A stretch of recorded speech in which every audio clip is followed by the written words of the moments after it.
Hi there. So you join me for a quick video today. I've only got 2 orders of business today because I'm still recovering from COVID actually. So today we're out on Buddy and we've just nipped over to Almeria and had a little service done, so that's all gone well. And now we're heading home, and I just thought I'd give you a little update to let you know that I'm back among the land of the living. Unfortunately, on Boxing Day I came down with a really rough bout of COVID, and the worst I've ever had it. The first 5 days were absolute hell. Today is the 4th of January and I feel as though I'm more or less recovered, but I'm going to have to take it easy for a few days nonetheless. But yeah, this morning I did manage to get out at 6:30 for a 2-hour thrash down the motorway to get Buddy to Almeria for 8:30 in the morning. So that was delightful, but we did it. So yeah, that's the first order of business, is that I'm back up out and about, so that's good news. And hopefully next week I can get a proper video done for you. This is just literally a brief update video for you because I was out on Buddy anyway. And the second order of business is that thanks are due.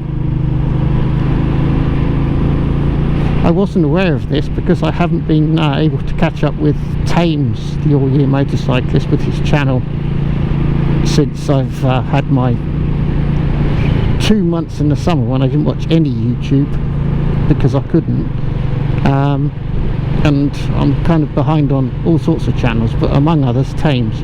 Anyway, I was informed by one of my viewers, Stefan, thank you Stefan, that I'd been nominated in TAYM's poll for favourite moto-vloggers, where his viewers voted for their favourite moto-vloggers.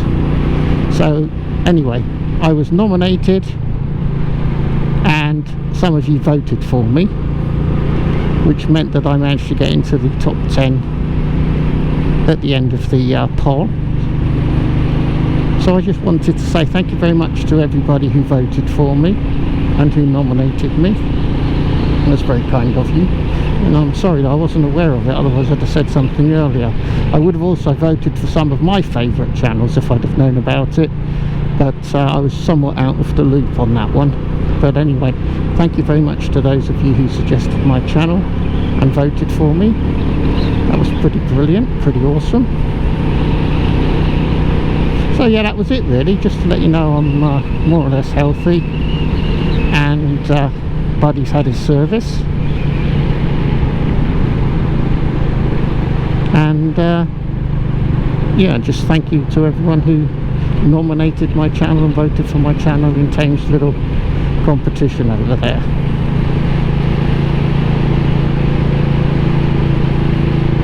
Actually, while you're here, I could tell you a funny little story. This is so bizarre, I don't understand it. I turned up at the dealership at 8:30 this morning. The bike was booked in. I booked it in advance. I turn up and then they're checking the bike in and they're going, "But your bike's not due a service." And I went, "Yes it is." And they said, "No." I said, "It is. It's the I said, "Are you checking it in? Is it a service due because of mileage?" I said, "No, because of time elapsed. It's a 6-month service, 5,000 kilometres or 6 months, and 6 months have passed since the last service." Anyway, so they were like, "Yeah, but you don't need to do a service at 6 months." I mean, I've only been taking every Royal Enfield that I've ever bought off them there for like nearly 3 years for 6 monthly servicing, and now all of a sudden the very same people are saying, "Oh no, you don't need to bring it in for a service." Anyway, they got on the phone to their Royal Enfield bloke and they said, "Oh, we've got a customer here who reckons we've got to do this and that every 6 months." And he said, "Yeah, that's right." So anyway, then they go through my user's handbook and look at the service schedule, and they go, "Right, okay, yeah, we'll do that and that and that and that and that and that." And then they were happy to do it. But I mean, I don't understand. I don't understand. They've been doing the 6-month service on the Classic 350, on this bike, on the Himalayan. They've never batted an eyelid before. Now all of a sudden they were kicking up a fuss, saying it didn't need doing. Anyway, cut a long story short, it was alright because they only charged me €14. So the fuel out there and back is going to be more expensive than that service. But anyway, yeah, they just checked the chain tension and the cables, and they said they put a little bit of grease on the chain for me. So there you go. I don't know what was going on with that. It's like, so now I really don't know. So if I buy another Royal Enfield off them, the first thing I'm going to do when I pick it up is go, listen, do you want me to bring it in 6 months or not?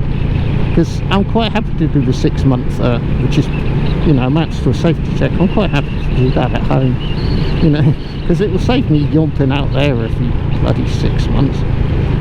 You know, and obviously I'll bring it in for the annual inspection when they change the oil and the filters and check the valves. So yeah, I think next time if I buy another Royal Enfield off them, I'll try and get them to commit to me not having to come every 6 months, because that would save me a lot of trips out to Almeria, so that would be ideal. So as long as they're happy to maintain the warranty with just the annual inspection, that would be awesome.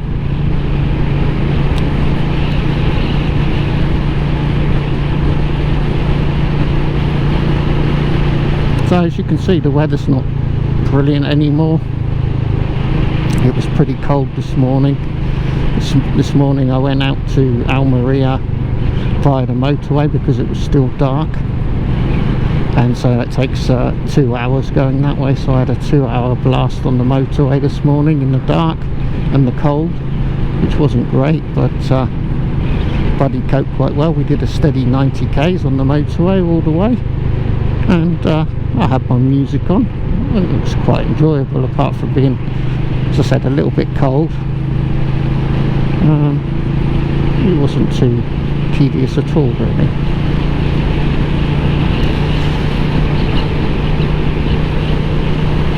So anyway, I hope you all had a happy Christmas, good Christmas, and you've all started the new year in a state of good health, unlike myself. And yeah, I look forward to seeing what we can get up to in 2024. Oh, talking of things to get up to in 2024, I did ask the dealer if they were going to be getting a 452 Himalayan as a demo bike, and the guy that I spoke to wasn't the guy that actually decides, but he said he was fairly sure that they would be getting one. I also noticed that they've got another Super Meteor. They did have a blue Super Meteor, and then today they had a Celestial Red, so a top spec Super Meteor in the shop, and it had a registration plate on it. And I said, is that your bike? Is that a demo bike? And he went, yeah. So they've actually got a second Super Meteor in on demo, because they sold the first bike, but now they've got a Celestial Red one. So if the mood takes me, I might be able to wangle a go on that one and just revisit the Super Meteor for my own peace of mind, because if you recall, when I tested the blue one, I wasn't happy with the engine. It seemed to be vibrating quite a bit on the motorway. So it'd be quite interesting to have a go on the second one if I can wangle it. So that was interesting to see. Well, here we are, now we're into the marble quarries, as you can see. It's not very attractive. Yeah, so I think that's about it, really. Oh look, big Tonga toy. Awesome. I had one of those as a Tonga toy when I was a kid. Yeah, so anyway, I think we'll wrap this one up then. So I'm off home now to get Ruby a sausage. As I said, I'm going to take it easy for a couple of days because I'm still a little bit chesty. I don't want to overdo things, but I seem to be on the way to back to health, so that's good news. And yeah, the weather's not brilliant. Hopefully we'll get some sunshine for you next week, and I can film a nice video out on Buddy somewhere pretty. So until then, take care, thank you for watching, and yeah, thanks again for nominating me and voting for me in TAYM's favourite moto-vloggers poll. That was really kind of you. So I'll catch you in the next one. This was just a quick one just to let you know that things are progressing, and yeah, I'll see you again soon. Bye bye. Look, Ruby, Daddy even ended up riding Buddy in the rain. But you were a good girl and you looked after the house for Daddy while Daddy was out riding in the rain. Yes, you did. So it's time for, what's it time for? Sausages. That's right. And today's sausages are from Bill, Angel and Sophie. Thank you, Bill, Angel and Sophie. Ruby's very excited. These are going to be special sausages. These are going to be very special sausages because they're from Bill, Angel and Sophie. And they wanted you to have nice sausages. Sausages. Thanks, Bill, Angel, Sophie. Awesome. Sausages.